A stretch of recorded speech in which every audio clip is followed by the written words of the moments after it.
Hi everybody and welcome to Heel Heat. This is our TNA show for the week. My name is George Coles and let's jump right into it. First off, we have Dixie Carter in the ring, talking with Bully Ray, talking with Magnus, setting up a match between the two, also putting a $50,000 bounty on AJ Styles' head if someone can eliminate AJ Styles before the end of the night. They get 50 grand, AJ doesn't get a title shot. Nice little hot opener. Gave us a little something different with Bully and Magnus. Something that we haven't seen. Some kind of a if Magnus would have won the Battle for Glory alternate world kind of thing. Coming off of that, we had our first match of the night. Was for the Fatal 4-Way Tag Team match. The winner of this singles match, their team gets the advantage, meaning they get to be the last team in the gauntlet on the pregame show at the pay-per-view to win a title shot. That's a lot to say.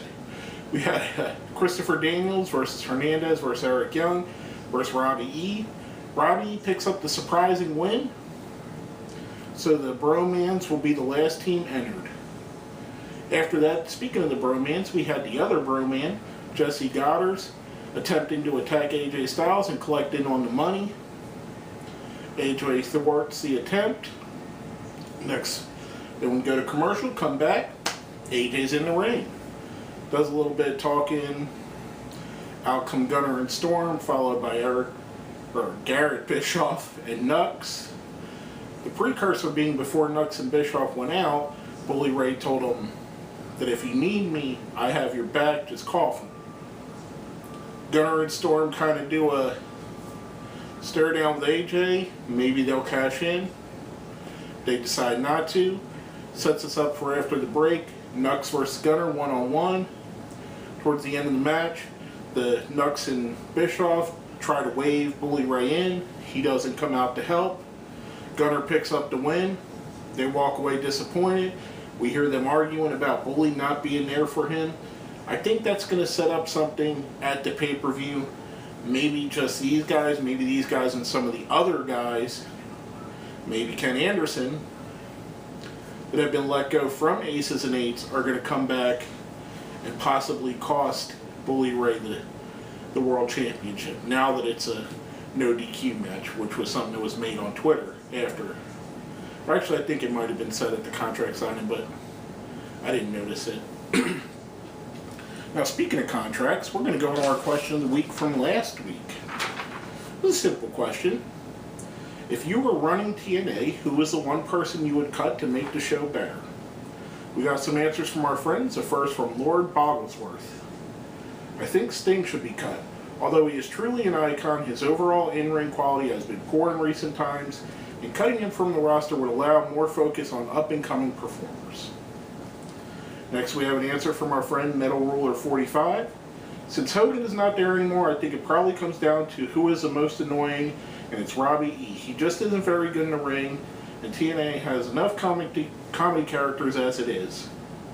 By the way, regarding last week's question, besides the Ultimate X and AJ versus Bully, fans don't know the entire card, so they don't know if it's something they want to see or not, at least until the full card is announced. Last week was, did you want to see Battle for Glory or not? Now, my answer, Lord Bogglesworth kind of stole the thunder from me. If I was to go in there, I'd go with the Executioner's axe. I'd look at all the guys that are making the most money and how much they bring to the table. Now, you got some guys, Sting, Jeff Hardy, Kurt Angle.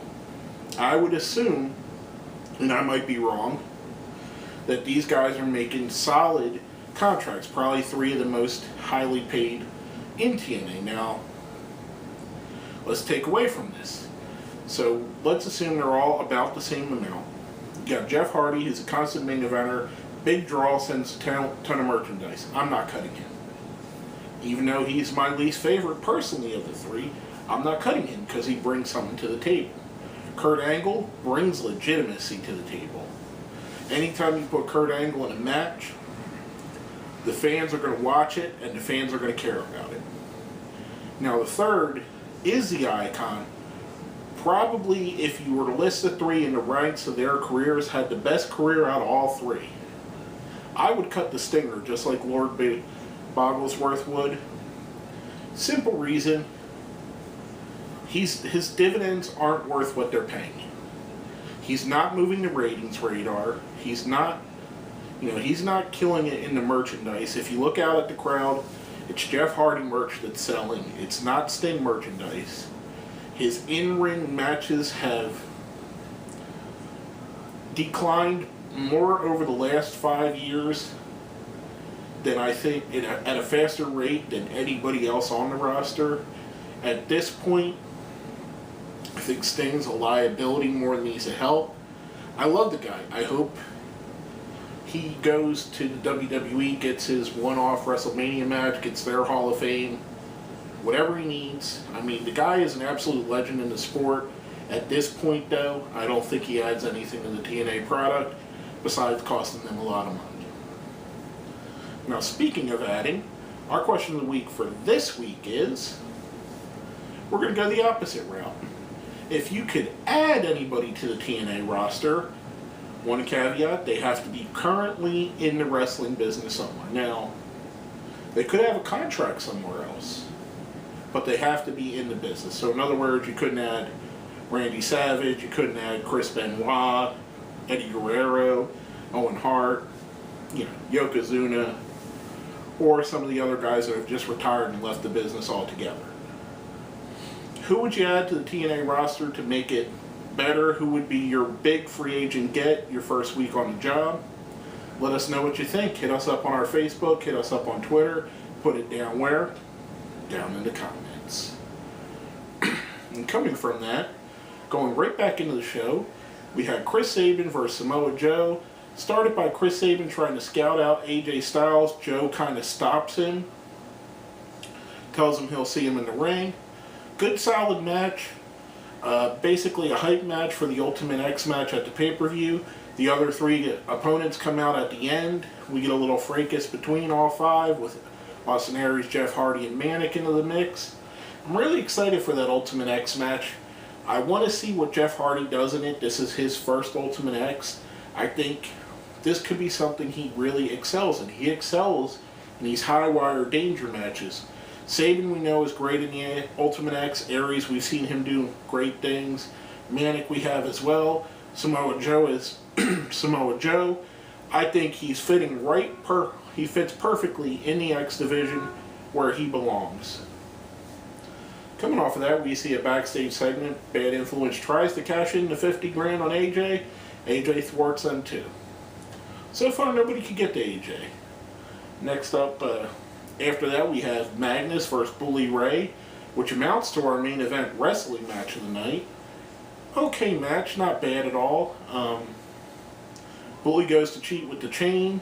However, Sting stops him from doing it. The ref is paying attention to Sting. Bully hits the low blow, gets the pin on Magnus. Magnus is upset with Sting because if he wasn't there, the ref wouldn't have been distracted by him and he could have beat Bully Ray. Setting up more dissension between the two for their match coming up at Bound for Glory. I think Main Event Mafia is going to be breaking up very soon, along with Aces and Eights, leaving Ego as the big faction in the company, which it should be because they are the best faction they have right now. Speaking of Ego, we have Kurt Angle coming out talking about being disrespected by them and their Hall of Fame last week, which brings out Bobby Roode. They start talking back and forth. Bobby Roode cuts a fantastic promo, as well as Kurt Angle. He did as well. Bobby Roode's promo last night reminded us why Bobby Roode should have never left the main event picture, should have never left the world title picture. He's the absolute best thing that TNA has. He is the guy they need to put the belt back on and run with. I think the company was at their best with Bobby Roode as champion. He screams, "I'm a world champion." His demeanor, everything about him. They get into their little thing. Kaz and Daniels come out. Roode gets the upper hand after being in the ankle lock, puts him into crossface, and tells Angle he's going to make him tap at the pay-per-view. Again, this is going to be a fantastic match. Probably worth buying the pay-per-view just for that match. I really enjoy Bobby Roode. The company should be built around this guy. He is their absolute best wrestler they have. Most well-rounded on the roster. Great talker, great worker. Anything you could want from a guy, you got in Bobby Roode. Now, coming off of that, and a little bit surprising, we had our world title official contract signing, Bully Ray and AJ Styles. A little bit weird that the last two segments are not wrestling matches on a wrestling show. They could have spaced them more, put the Bully Ray thing at the end, the Angle thing in the middle, but I digress. They do their normal thing, talk back and forth. Bully Ray compares himself to Ric Flair and AJ to Dusty Rhodes. Thought that was weird as well, that TNA would let Bully Ray go on for as long as he did about two WWE contracted talents, especially with Dusty Rhodes being so predominant in the Rhodes family storyline that they have going on in WWE. Just thought it a little bit weird. AJ cuts a decent promo back. Bully eventually says, you know, we're not going to fight at the pay-per-view because I'm going to cash in the 50 grand. Goes to try to cash in. Again, AJ Styles thwarts his attempt. We go off the air with a build-up for the pay-per-view. Now, coming off of that, we're going to jump right into it. Our ratings for the show. Now, if you've seen our show before, you know we have a 1 to 5 scale. 1 being the worst, 5 being the best. 1's a Jesse Goddard, 2's a Garrett Bischoff, 3's a James Storm, 4's a Christopher Daniels, 5's a Bobby Roode. Gonna give the show a 3, a James Storm. I didn't like the format. I didn't like the 2 talk segments being the last 2 segments of the show. I wish they would have put a match in between. Some of the matches were okay. Sabin versus Joe, I think, was a match of the night.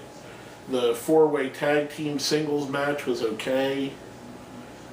Gunner and Nux wasn't tremendous. It wasn't nothing to write home about. Magnus and Bully Ray, again, nothing to write home about. It's one of those shows, it should have been better as the go-home show for the pay-per-view. That's why, in my opinion, I think it's a 3, just a middle of the road. Not a show you're going to remember. Nothing special really happened. But other than the Angle and Roode promo, which was fantastic. But other than that, I give it a 3, give it a James Storm. And basically, that's all I have to say about that. My name is George Coles, and this has been another episode of Heel Heat.